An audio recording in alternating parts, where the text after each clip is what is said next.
You're tuned in to Girl Stop Playin, and it's your favorite homegirl, Coriel, here to encourage you to stop playing with your potential and start working for what you want in life and in love. You already know that I'm bringing you the information and the conversations to help you make the money and get the honey. You can have it all as long as you are willing to work.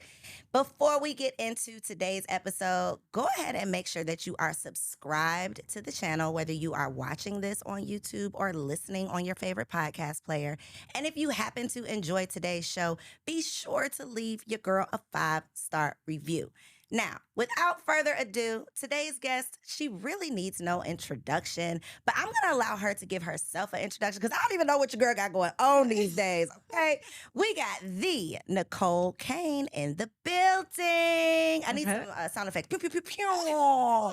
Welcome to the show. Thank you for having me. Like, your set is beautiful. Thank you. I love the show, so thank you for having me on. I'm blessed. I am so excited to see you. Listen, the people don't know how long I've been emailing like Necole. My goodness. But you're here. Right. And you are here. You made it. You know why it takes so long to get me into the studio.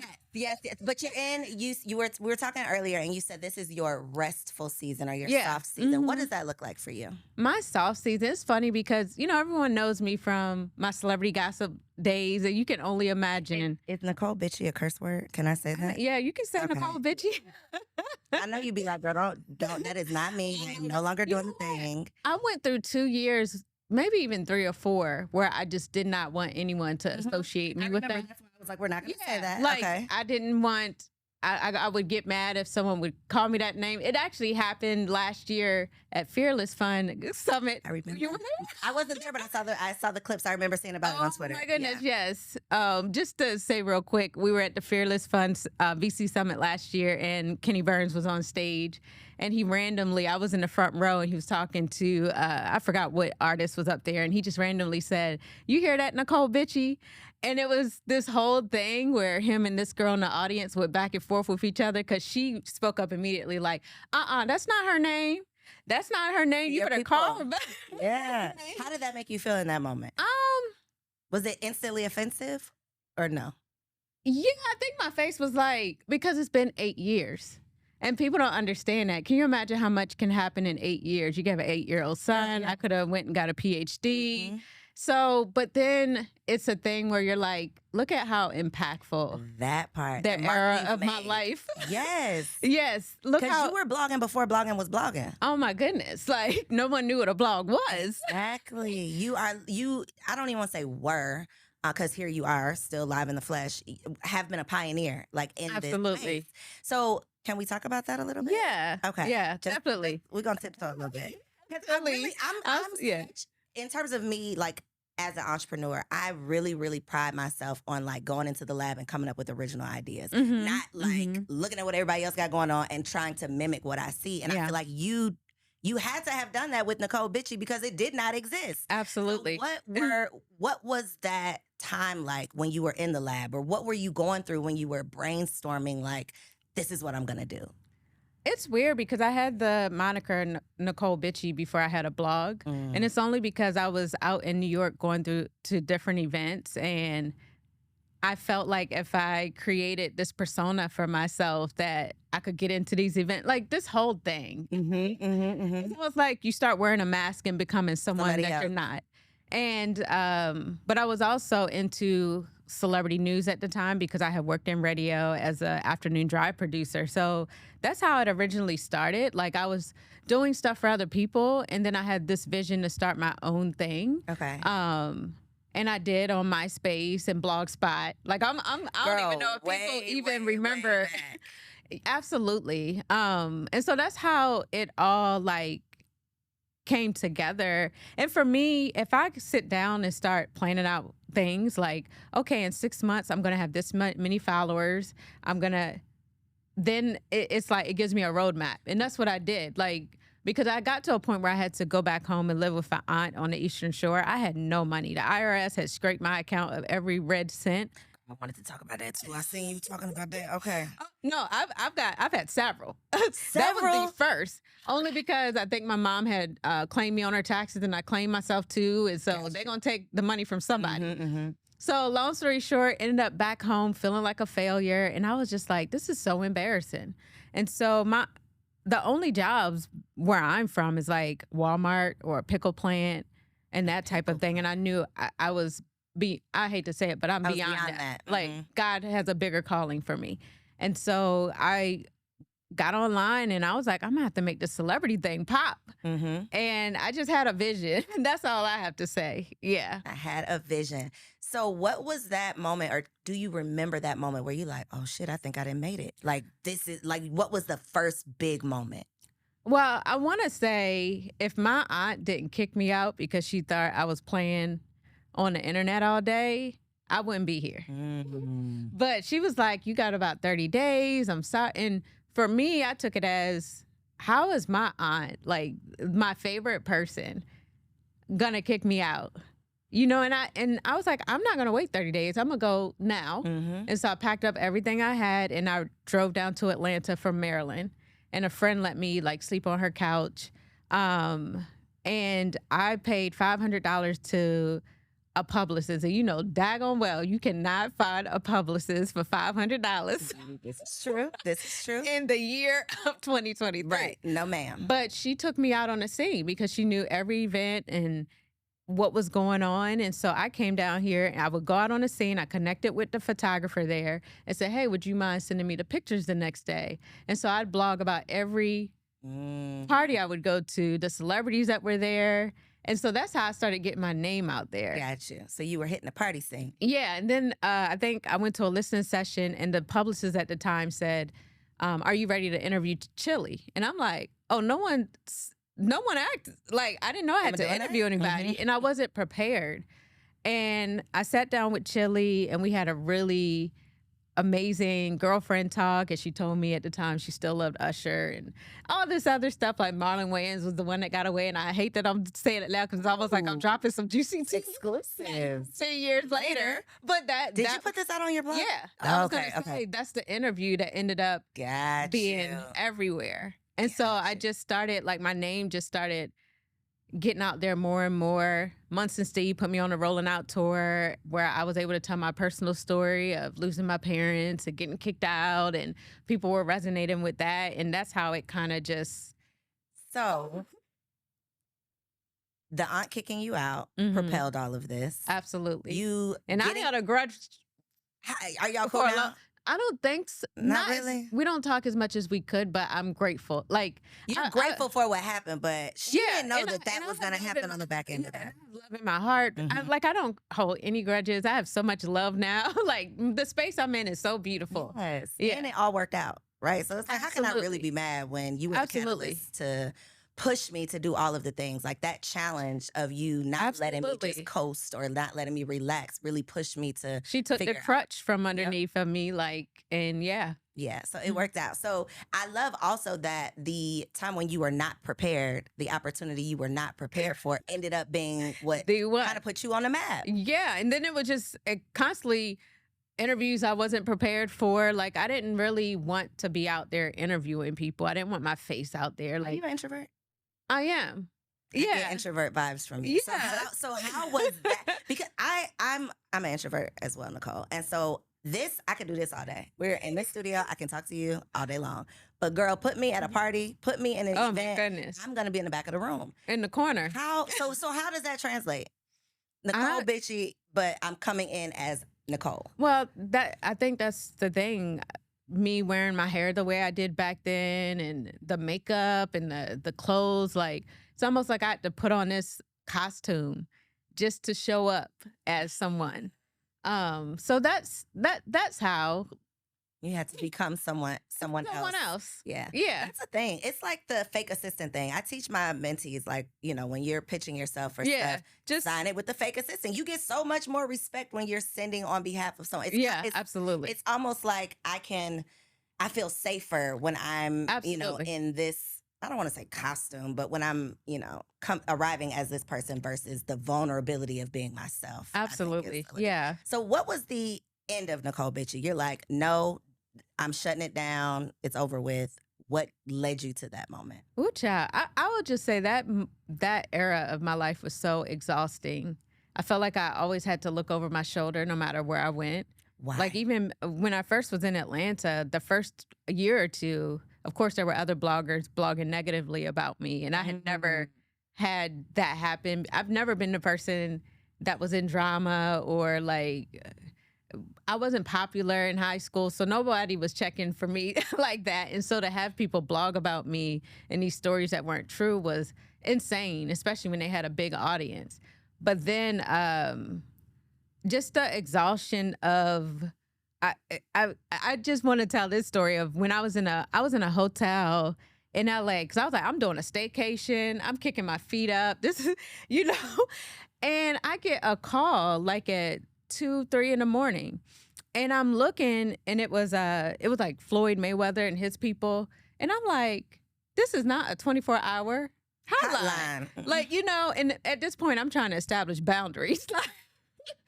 But I picked it up, and they're like, hey, can we get on this FaceTime? So I did, and they were like, hey, Floyd, he just had a fight with T.I. in Vegas. He want to give you the exclusive. What? So that's the type of stuff. Like every day somebody's calling me with some type of drama. Somebody done fought. I want to give you the tea. I want you to be the first one to put it out there.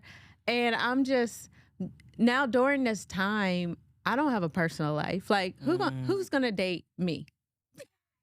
Is that what you were feeling at the time? Like who's going to date me and trust that they will like not be on the blogs? If they are dating me, it's because they want to be on the blogs. Or, they're trying to get something out of me. So I didn't feel like I was attracting genuine friendships or genuine people who were genuinely interested in dating me. But I didn't even know who I was. I'm telling you, I'm showing up as a mask and a costume all the time. Who am I? And what type of person am I going to attract? Like, so is that kind of what you were starting to feel like you were getting lost in? Absolutely. Necole Bitchie? It was a lot. And I think the breaking point was Instagram really coming up, the come up of Instagram blogs at the time. And so for me, I had gotten so big, there's no way I could break a story and put a photo up without contacting a photo agency, negotiating a rate for that photo, then having a whole write-up where it wasn't regulated on Instagram yet. So they could put something up ASAP and nobody was coming for them. I done got sued for $1 million for posting a photo of Beyonce, right? So I'm not gonna make that mistake again. And so it was slowing me down when it came to giving information in a timely fashion. Got you. And I was like, there's no way I can't. Ethically and legally. I cannot maintain this. And then stories were coming up. So I'm going to, Snapchat. And I just felt like no matter what I did, it would always feel like I was looking for a story versus like, we can enjoy Instagram now, just scroll. We're not looking for a story. Right. I literally felt like I was living my life spectating other people's lives. And during that time I was like 7 years away from like the years that my parents had passed away because they both passed very young at 41 and 42. And so I was like, okay, I can't spend the rest of my life doing this. If my life was cut short, I wouldn't be happy if I knew this was just it for me. It's so crazy when we go after these big goals or we start these things, it's like what we think we're getting ourselves into versus the reality of what it actually takes to maintain this thing. That's why Instagram is dangerous, because you can get on Instagram, you can scroll, see all of the people living this life, and you're like, I want that. But you don't know what it takes to maintain this life. Yeah. And I think that even now, y'all are probably like, yo, she was at all the hottest parties. She with the celebrity boy Mayweather. What you complaining about? But the reality of it is, it's not glamorous right? At all. You didn't have boundaries, you just said so, and you weren't able to live a personal life because celebrity gossip doesn't close. Yeah, there's always something. Gonna get mad at something because the way I had met him was he approached me in a club because of something I wrote that he didn't like. So did that happen often? Like people were mad at you in the streets? Absolutely. You ever had a bodyguard? No, I didn't. And that's the thing. He called me over and then he was just like, you're out here by yourself. I'm in a DC club. And I'm like, yeah. And he was looking at me like, are you crazy? Wow. Why don't you have bodyguards? And I've gotten death threats. I've gotten people. So, it makes me blessed at the life I live now because I have so much peace. I have so much peace. I have so much joy. And I'm like, girl, like. Yeah, I think energy is everything. And Energy, I think yes. even though you did not have any, malice intent, like you weren't, I've never seen you going like, and I don't want to put anybody else's name out there, but I've never seen you being malicious in the things that you're posting. I don't think you, I mean, No, I I don't just think brought you the got fact. into it to like No, drag people through the mud. absolutely not. But there's still that energy of, even if it's not your intention, how Floyd was mad. It's that energy of people taking it the wrong way, and just that, you don't know somebody got beef with you, and then Yeah. then you meet them in real life, and then they're mad at you. Yeah. And So they would meet me and say, you're just so different than from what I expected. what I expected. Mhm. And that's how I knew, like, when people ask me what I would do, what I did, I would always pause. Mhm. And if I have to pause and I can't be proud of what I do, then it's not for me. Mhm. And so that's how I knew it was out of alignment. I'm like, people ask me what I do, and I'm like, all shy to say. I'm like, girl, Yeah. it's time to pivot. Yeah. So And what was that? What was the final straw? Was it the Floyd phone call? It was so many back to back to back. Me seeing Q from World Star Hip Hop pass away, and his sites kept right on going. It didn't skip a beat. Didn't skip a beat. Like, so I'm seeing industry peers around me, and they're passing away very early from unhealthy. It was a lot of health related things. Yeah, the lifestyle is very unhealthy, and I was unhealthy at the time. Like, my periods were disappearing, and just I went to the doctor, and I was severely dehydrated because I wasn't drinking water like that. I was deficient in every vitamin out there. And so and she let me know, like, if you keep down this path, you might have the same fate as your parent. Can we talk about that? Yeah, Your parents? like, What was the cause of my their mom passing? passed from breast cancer. My Okay. father from like a liver, I believe it was a liver condition, but he drank a lot. Okay. Okay. Were they still married? No. Okay. Because the assumption in my mind was, when one spouse dies. Oh yeah, like a Okay, it no. wasn't. Okay. They just so happened they weren't even together. They weren't together for the most of any of my life. I Gotcha. feel so for them to pass a year apart is insane. What was your support system like at that time? I don't really think I had one, and I don't feel like I grieved. Still, do you feel like you've grieved now? Yeah, only because I'm forgiving. Like, all right, now I'm gonna cry. Necole, I started to stop and get some tissues on myself. I think people like regret their parents, and these are like, parents that are still living. But I feel like our parents did the best they can with what they had. I feel like, a lot of people have resentment towards their parents because of the way they were raised. Mhm. And for me, like, and I don't know if this is emotional maturity, the self-work I've done, therapy, coaching, but I just know my parents did the best they could Mhm. with what they had, even if they were absent. Like, now we have so many tools in terms of our mental health, Mhm. establishing boundaries. My mom had me at the age of 19, so she's trying to figure out herself while raising a child. Mhm. And I'm sure no one prepared her for like what it was supposed to be like. So yeah, I don't know if I think I've grieved, but during that time I didn't. Mhm. Like, life just Kept going. kept going. My friends didn't really mention it to me. I didn't mention it to them. No one really held space It's tough. and let me talk it through. Mhm. It was just like that strong woman thing we used to have back in the day. I think now people are more like checking in with people. Are you okay? How's it going? Like, how are you feeling? Are you good? Mhm. I don't feel like we were doing that back then. What do you feel like you needed in that time that you didn't get? I have no idea because it came back to back. Some hugs. That's real, but it's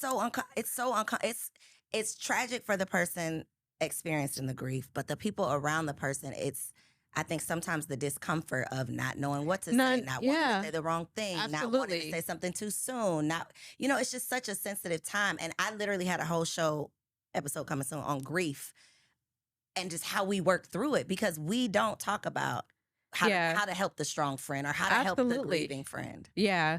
And for me, like I held my mom's hand as she took her last breath. So that's like always top of mind when I think of her, and she had cancer. So when someone has cancer, they normally bring hospice in when they're down to their last few weeks. So I knew I only had 2 weeks, and then I only knew I had a week, and then I knew I had 3 days, and then I knew tomorrow's the day, because they have a pamphlet that tells you what your parents, well, what their mannerisms are going to be. They're going to be doing. I mean, it's so Morbid. it's morbid, and it's so accurate though. Like for me to know she's doing all the things she's would do the day before she's gonna die was crazy to me. And so the day comes and I'm trying not to, like, I'm laying down but trying not to fall asleep. So I was literally falling asleep when I heard the she like the breaths, like her trying to like catch her breath. It was kind of loud. And that's when I like ran in there and I held her hand. And I had talked to a friend who had lost a parent to cancer, and he was like, make sure you tell her you love her, like she's still going to be able to hear you. So like having that moment, talking to her, it was a lot. That sounds like a lot, Necole. A lot. Yeah. I'm sorry. That is and you were how old? At this point, I was 21. A baby. Yeah, still. And then a year later, or was it a year? The year. So I was Who actually was a 20 year later. Who passed first? Your mom? My father passed first. Okay. And then my mom the year later. Yeah. Yeah. So I was just like, I felt like an orphan, and I was just like, wow, I'm constantly at these funerals. My grandmother was like maybe 5 or 6 years before then, and so it was a lot. What does family look like now? My friends outside of my Your chosen sister. family. Yeah, my sister on my father's side, she came into my life when we were adults, and we started establishing and building a relationship. Yeah. Do you feel like I feel like this trauma, I'm going to say trauma, affects currently your friendships or romantic relationships? And if so, in what way? Definitely my romantic relationships. I've changed a lot though over the last year or two, and like I said, it's probably doing the work. We were just talking about me leaving Necole Bitchie, but then I ended up jumping straight into another site. So if during all this time of running sites, I'm like, how you keep yourself busy so that you don't have to face yourself. And so I'm going from one site to the next, one business to the next. And I noticed, especially the last few years, because, I sold my site to Will Packard and I'm still working for him, but then I launched another thing, My Happy Flow. So now I'm the CEO, the CEO of running 2 brands, My Happy Flow and XONecole. Like, when do I have time to even... And I'm like, girl, you need time to sit with yourself. The first time I was able to sit with myself was transitioning out of Necole Bitchie to XONecole. I had moved to Arizona. And so that gave Girl, me... I feel like I've been living this life with you. I'm like, yes, I remember Arizona. Go ahead. And I was able to really go through a period of who am I when you take the Necole Bitchie away, when you take the celebrities away, when you take, and so that was a very pivotal moment in my life, because I feel like I learned to love me outside of the things that come with me or the titles that are attached. So for me to end up back with XONecole was crazy. But last year in September, I made a decision to leave XONecole for good. So I'm only focused on one company, which doesn't take up as much time. And now I'm going to have to sit with myself. And so this was end of September 2022. October comes, November, and I go into kind of like a depression because it's just like, okay, whoo, everything coming at me right now. Like I have to sit with myself and I have to work through every single thing. So that's where the holidays came. So you're grieving not having the mom and dad there or, close-knit family. Now, fast forward, because back then I didn't even know if I wanted to have kids. I didn't know if I wanted to be married. But I was just like, what are you doing all this for? Like, and if you don't have anybody to share it with type of thing. What are you like? I need purpose outside of the work. And yes, the calling I have now, I feel is so huge when it comes to women, but I wanted so much more for my life. And so that's when I got really clear. I was in a dating situation at the time, but I started getting clear. Yes, I want to be married. Yes, I want to have kids. I want Christmases with Christmas trees and presents underneath. And I want the Thanksgiving dinners and the New Year's. I want to experience that. And I don't think I should rob myself of that experience. Was it hard to admit that you wanted that or even realize you wanted it? Because maybe you weren't not admitting it. Maybe you didn't even realize it was. I feel like I didn't want it because I didn't feel like I was worthy of it. Like, I'm thinking about everything. Oh, I used to be this blogger or my parents. And I'm thinking of all of these things that made me feel unworthy. And I do think being on Latarius, which is a good friend of mine now, podcast, Dear Future Wifey. I don't know if you've seen the clip where when he made you say what you want. Yes, I did see it. Yeah. I'm like, but I think that was so relatable to so many women. It was. And so just for people listening, I was on a Dear Future Wifey podcast and I mentioned to Latarius that I struggle with the word wife because I don't think I ever saw myself as such and because of the way I was raised, etc. And he actually made me affirm 3 times, I am a wife.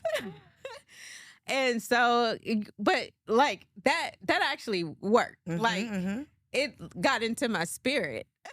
It's in there marinating now. Yeah, it's in there marinating. And I'm like, absolutely, I want that for myself. And to be honest, I know I'm going to be someone's amazing wife. Like, I'm such an awesome, amazing woman. Like, outside of like all the work and accolades, like who I am as a person, my being, I would be an amazing mom. Like, I know this. Yes. I think so often Black women specifically, we don't even, it's like the first step. Let's just, Alcohol Anonymous. First step, admit you have a problem. Then we can work on the problem. It's like if you don't even want to admit that a man might be nice. Yeah. It's like, what is it that we can't even? Yeah. But I think I know what it is, and it's what you just said. It's like we can be hyper focused on career, on entrepreneurship, on business because we can control it. Yeah. We can just work, focus, Absolutely. focus, climb Absolutely. the ladder, make the money, do all the things. When it comes to a man, you can't make that happen. Yeah. You can't make marriage happen. So for so many people, it's like, I'm not even going to admit that I want it just in case I can't have it. So I think people seeing you do that, I think that was really, really big. Yeah, absolutely. And just, we can control how we feel. We can't control if the other person is going to love us back as equally or mutually, or if a lot of times they're just not ready at the same time that you may be. And so it was a lot. I had to get through a lot. Yes, for sure. So where are you right now, currently? What's your relationship in status? You're so silly. I was in a dating situation that started in November through April, and it was like a 6-month situation, but very long distance. And I feel like I learned a lot about myself and how to communicate well and what my needs and wants were. And emotionally, we were great. And I came off of that, and I'm telling my business now, but I kind of rebounded with someone else a week later. And rebound. And then, right. And then we're in, there's other people around because a grown ass woman, girl. I mean, because women, we will have a roster. Yes. But there was someone that I reached out to because I found him, I met him, or at least I saw him last year, right before I got into my situation. And it was the way he carried himself, like his character, the way he talked. And I noticed him, he never noticed me.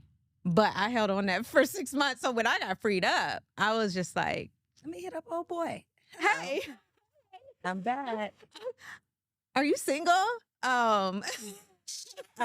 The introvert came out of that shell, baby. It did because right now I'm moving with intention in my life. And I don't feel like, just like when they say scared money don't make money, I feel like everything we have in our life is about how we position ourselves. Mm-hmm. So I'm very intentional about where I live, where I work out, where I grocery shop, and because it has to be in alignment with the person I want to be my partner. So even the times I go to the gym has to be in alignment with what I want his routine to be. Mm. And so me being so clear of what I want, I know it's not, I can sit back in my house, but is it really going to attract me like bees to a honey? Mm-hmm. Or do I have to position myself and make myself visible to what I feel is in alignment with what I'm trying to attract? And so he was in alignment with what I was trying to attract. And that's why, yes. Slid. Okay. Yeah. Well, I'm excited for you. Truly, truly excited that because I feel like what happens from here on is going to be even more of a part of your testimony of what you are going to be able to teach other women based on what you've gone through. So it's so funny because I tell LaTerrace, I said, you're going to have that clip waiting in the the back room for the day, because it's not even if, it's when. Yep. Because I am so clear and in alignment with what I want and I desire. I know I have no choice but to call it in right now. Yeah, it's coming. Absolutely. It's coming. Absolutely. Can we touch and agree? Yes, absolutely. I'm excited for you. You gotta edit in some like little sparks. Yes. Superpower sparks. When you make your big announcement, when you what do they call it? Soft launch. When you soft launch this man. Oh my God! Replay. Soft launch. Replay this clip. Right. The emoji. Yeah. I'm excited for you. I'm so excited. We do have to talk about My Happy Flow though, because you're out here changing lives. Mm-hmm. So we pivoted out of well, not really, because you were doing both at the same time. You were doing XONecole and My Happy Flow, but now you and that wasn't supposed to be that way, to be honest. When I came up with the idea for My Happy Flow, first of all, I knew it was sent from my ancestors, God or something, because that week I just kept seeing 333, 666, 111, like, and I'm like, what is going on? And so I bought me a notebook and I sat down and I was like, whatever comes, that's God trying to tell me what I need to do next. And I mean, the name, the product, everything just came out. And then it's like, how I'm going to get this done. And then I'm still running a whole other site. And at the time I was trying to find, like, we had to hire a whole new social media team. It's like, how are you going to get this done? And so I tried to start it with a friend. Like, hey, can you come in on this idea? This is the idea I have. I want to launch the company. I think we'd be, and that's a whole other girl, a whole nother episode about partnership, right? You know, yeah, partnership and just the things you should have in place and the agreements and it was a friend, a great friend. I was in that person's wedding. This person has worked for me. We've been to Paris together. Y'all still friends? No. Oh, okay. No, not at all. And so that's hurtful when you lose someone that I still think of her. You know, I still want to send her flowers and that type of thing. But then now you're both spending thousands on mediations and legal, and when it just all could have been avoided if you did the partnership right. But I feel like that was supposed to happen because, again, when you get married, it's a partnership. And so I'm trying to learn how to be in partnership, but in a way that honors both of us, You know, all of it is little sprinkles of teaching you everything that I need to. That's how I know this next chapter of my life is going to be so powerful, because that's a lesson I had to learn, regardless of if it was with her or someone else. And so I'm excited that I'm learning it. But I say all that to say, the other side of it, for it not to work out. And now, you know, I was a month away from us launching. I had already did pre-orders, you know, and trying to figure out how am I going to get 400, I think it was almost 500 packages, because we opened a pre-order for a week. So we did like 25K in 1 week. And that's how we knew we have something. Yeah. And so I'm like, how I'm going to get these packages out? Where I'm going to store it in this apartment?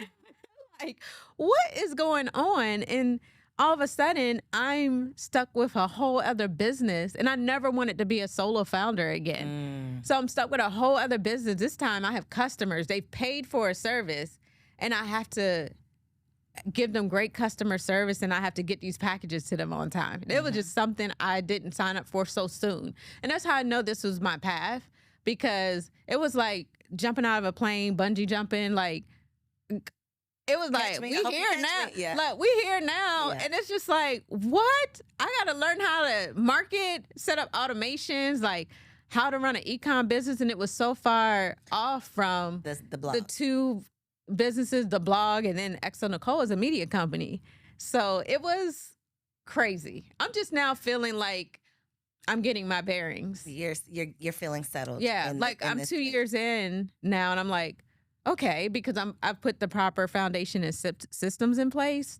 Again, email automations, SMS automations. I have postcard automations, and so that helps retain. You got my girl. I never say her name right, so I'm not even gonna try. But my girl down at Ecom Spaces. Oh yeah, I say her name wrong. You don't know how to say it? I call her Marie, but it's like Marie. Yeah, Marie, and she's so amazing. Like, so hey girl, Marie is a Black woman who owns Ecom Spaces in Atlanta, and they are like a co-working space for like product-based businesses, but they also have a warehouse, and they can fulfill your orders. And I knew if I ever had a product business, I was not going to be the one shipping the orders.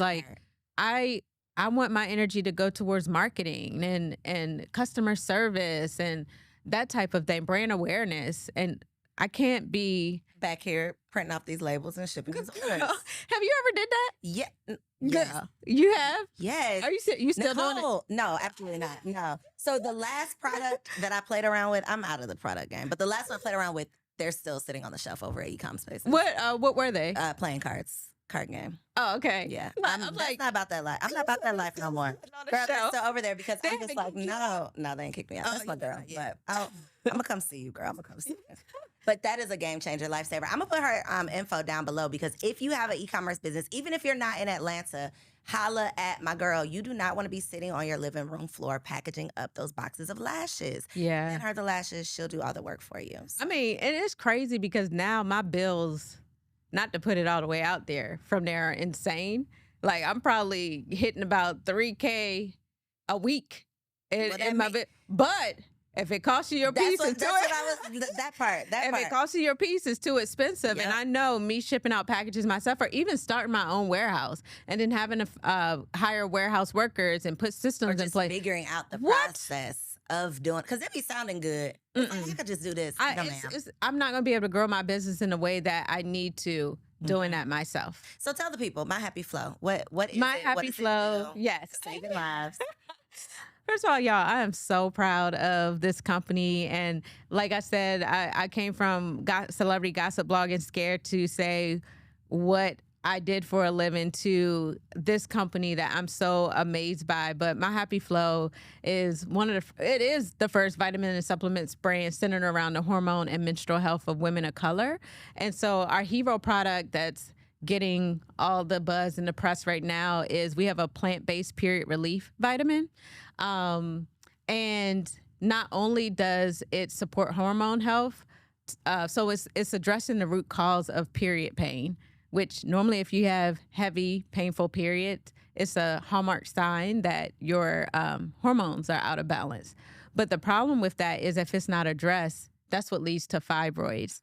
That's what leads to ovarian cysts, breast cancer. So, my mom passed for breast cancer. So that's how I'm finding it. Girl, let me find out your mama didn't drop this right into your spirit. And on like the Do age. you feel like that? Yes, absolutely. Because if I knew what I knew now, I feel like she would still be here. Wow. But yeah, so what happens with Black women, if we tend to carry higher estrogen levels, so it's a hormonal imbalance called estrogen dominance.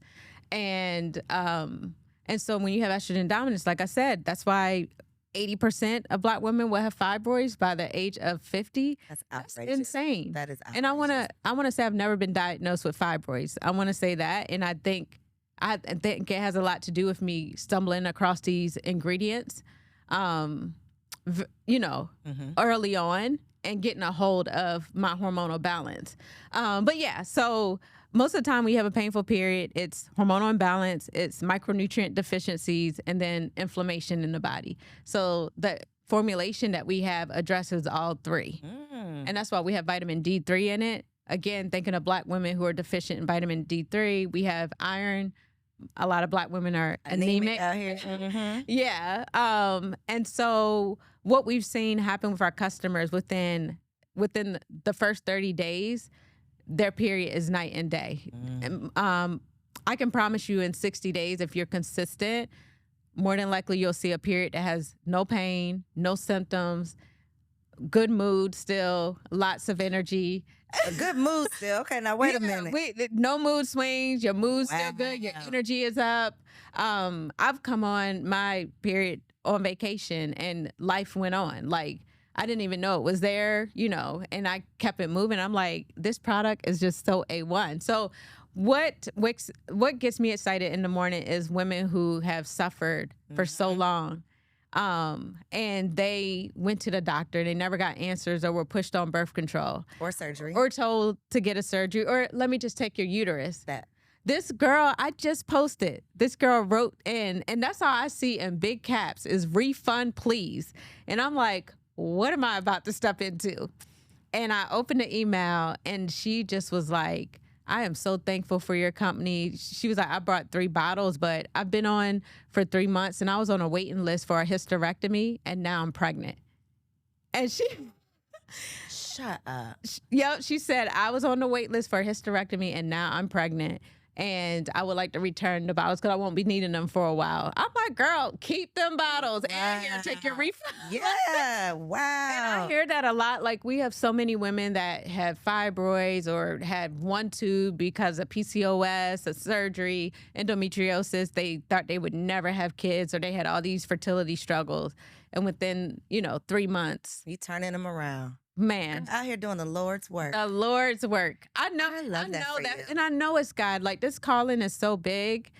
It's so big that it scares me, because when you have a calling like this and a purpose like this and run a company like this, first of all, there's not a lot of CEOs in this vitamin industry that looks like me.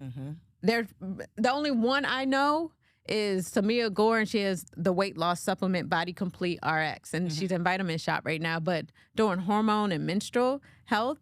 But I feel like I have to be first of all, I have to step in how big this season is about to be for me. And that's why I'm resting. But second, I have to be very aware of who I align myself with. So even, again, going back to personal life and dating, does this man represent who God called me to be? Because this light... This little light is going to keep on shining, baby. This light is about to shine so bright, and this calling is about to be so big, and this brand is about to be big. And so I need him to be able to not only love me when I'm a mess, but when I need him to also love my magic, because it's about to be like amazing. Real magical around here. Real magical. And that's why I'm giving myself, when I came in, I told Coriel, like, girl, you got me during my rest season. It's soft life. I probably work 10 hours a week, if that. I love that for you. I'm doing all the work I need to do before life gets crazy again, before I go into retail or have investors. And now I have this pressure to meet these KPIs. And so it's a beautiful season because I'm getting prepared.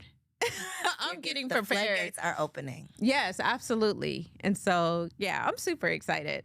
So Nicole's gonna come back when she is engaged and pregnant, and what else? Have them on the And couch in too, retail. like, Yes, we're gonna just do all the life updates. We're gonna have our Oprah moment. Okay, I'm just gonna keep bringing Nicole back for all of her updates so we can celebrate with sometimes you. you look ahead and you just see where your life is going to be. Like, you just know it for yourself. You know it. You have the vision. You can feel your excited energy. I am. I'm like, girl. Yes, that energy though is what goes out and creates all of the things. Yeah, because you have to feel it first. You have to feel it's solely about the feeling. Yep. Yes, you can visualize it, but do you feel it? Because we can say all the things all day long that we want, but if you really don't think that you deserve it or that it's actually possible for you, you're going to keep pushing it away. Absolutely. So I love that you are like stepping fully into, this is who I am. This is who I'm becoming. Unapologetically.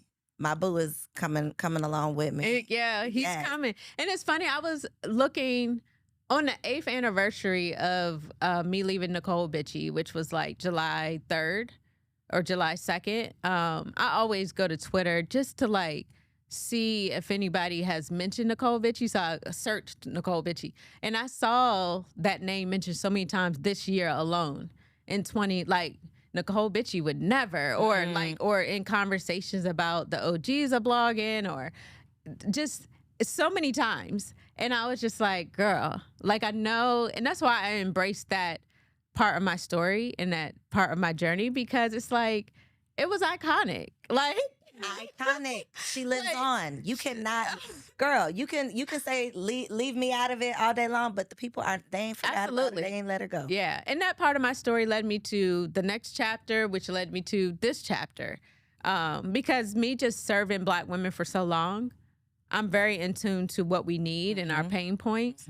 And I'm like, if no one else is gonna care about our health and what we have going on, because those stats are a problem. They are.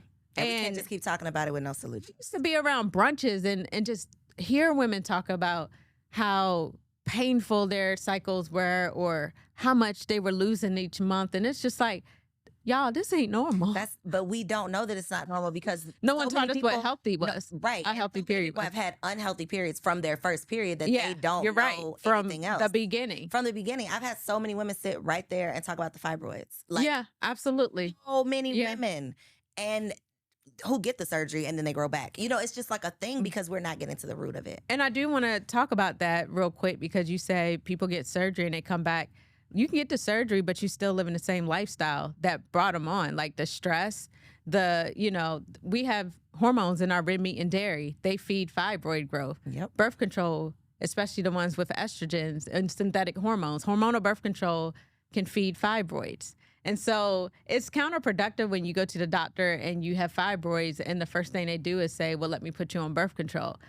You're adding to that, sir. So what we're doing is we're going to let these fibroids grow and even more accumulate. And next, we're going to recommend the surgeries.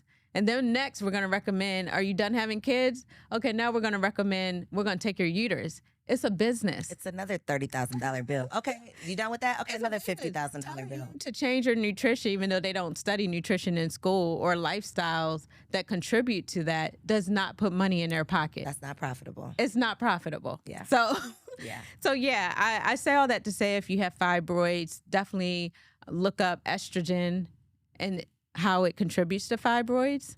Because and look at the products. Oh, and definitely look up half estrogen. Yeah, and then definitely look up My Happy Flow. Read the reviews. It's an all natural product, and we're constantly creating, just tweaking the formula for it to be even better. I just replaced our iron with a gentle form of iron, because sometimes you take iron and it gives you constipation.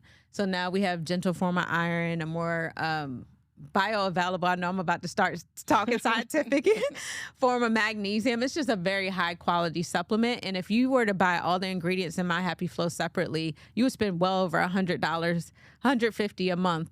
I seen 2 ingredients in My Happy Flow and Vitamin Shop sitting next to each other, and they were, them 2 alone cost more than the 10 together ingredients we have in ours. So definitely, and it's risk free. Like we have a 60-day money back guarantee. Oh wow! So look, she confident about her stuff. Okay, We're confident about our stuff. We can tell, and you get the testimonials to prove. Yeah, if it doesn't work for you, for any reason, we give your money back because.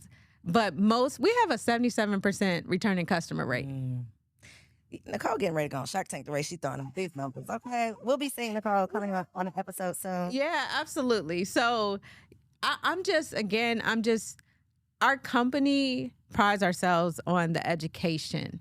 You know, it's not even about selling a product as much as it is educating women about their menstrual cycle, what's healthy, what's normal, because I don't know if you know, but your period is like your body's monthly report card. And so it tells you what's going on. Yeah, it's like so when it comes and it's painful, that's a check engine light. But we were never taught that. Like when it comes and it's no symptoms, no pain, that's telling you you're balanced in there. Like everything's working the way it should. Like your period is the first sign that you could be developing an underlying condition. So myhappyflow.co. myhappyflow.co. Okay. So we'll link that below. You don't gotta go look it up. We'll put it down below. She got a 60-day guarantee. Okay, you literally have nothing to lose. But if you take these pills and they change your life, please let us know. Absolutely. So she can just have even further confirmation that she is following her calling. I love this for you, Necole. Can I take these pills if I'm nursing? I wouldn't. I would tell people take a postnatal. Okay. Take a postnatal until you're done nursing, etc. And then then I'll hop on board. Yeah. Okay. How long do you nurse for? I hate Girl, the rest of my life it seems like. You're so silly. How long? My first one, 21 months. Ooh. No, my first one, 19 months. And then I'm 5 months in with this Wow. one. So I'm gonna try to do 12 and then, but we'll see. Wow. And y'all don't understand when you're a nursing mom, that is your I even noticed the shirt you choose to wear. A shirt that I could, I can grow in. And I can grow in. I can whip these out. Whip it out where you can, it determines what you wear, the type of shirt you wear. It dictates your whole life. Your whole life. It's I tip my hat to you. Please can I say before we leave out of here, I'm just so proud of you. And I love seeing all the women around me. Like, we were in hustle mode and we were creating communities even during the pandemic and just being a vessel to so many people, doing events, to now prioritizing our personal life, whether it's marriage, whether it's kids, and knowing that balance is possible. Like you can't give everything 100%, but still, even if you're giving it 60 one day, it's gonna be good enough. We working, girl. It's the season. I think it's so important to figure out the season that you're in and appreciate your season versus seeing everybody else's season. And absolutely. Where you are. But it's natural, I think, for us to do that. So I appreciate you for seeing me because I'm working. We working on it. Okay? You working, girl. I've enjoyed this. You got to come back. I do. I'm going to come back next year with a ring on my finger. A ring on your finger. And I really want to get more into like the womb health conversation. Absolutely. So when my happy flow, after you get off of Shark Tank and get your investors and get into resale, come back. Yeah, absolutely. Y'all, let me know in the comments what you have enjoyed about this conversation. Make sure you share this episode with a friend. The amount of Black women that are suffering every single month is ridiculous, okay? Share this episode, tell a friend to tell a friend, subscribe to the channel, and I'll see you next week. If you enjoyed that episode, make sure you subscribe to the channel so you don't miss out on any upcoming content, and take it a step further and go ahead and join our private community over on Patreon because it comes with some pretty bomb perks, including early and discounted access to our upcoming events, behind-the-scene exclusives with some of your favorite guests, the opportunity to call in on an upcoming show, the chance to vote on topics and guests for brand new shows, and I'm even giving you unlimited access to my vault of business classes where I'm teaching you everything from Airbnb to developing digital products and everything in between. And you can get access to our Patreon for as little as $5 a month, okay? Get in where you fit in, and I'll see you on the inside. Peace.